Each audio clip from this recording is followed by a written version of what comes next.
హనుమకొండ జిల్లా పరకాల నాగారం గ్రామంలో స్థానిక ఎన్నికలలో ఉద్రిక్తత నెలకొంది. కాంగ్రెస్ మండల పార్టీ అధ్యక్షులు కట్కూరి దేవేందర్ రెడ్డికి బీఆర్ఎస్ మాజీ వైస్ ఎంపీ మధుసూదన్ రెడ్డి మధ్య వాగ్వాదం జరిగింది. పోలింగ్ కేంద్రం వద్ద నువ్వానేనా అంటూ సాయంత్రం 5 గంటలకు చూసుకుందామంటూ ఇద్దరి మధ్య మాటల తూటాలు పిలాయి.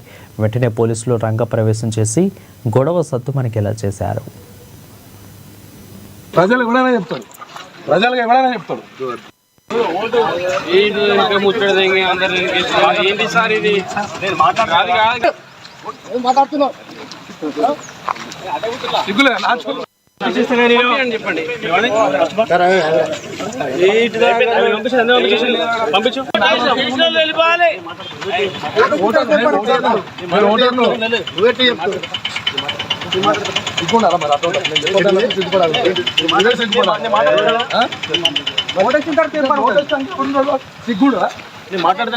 మళ్ళీ ఎవరు చెప్తాడు?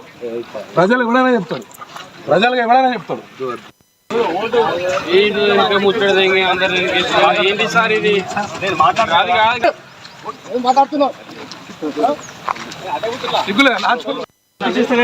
చెప్పండి.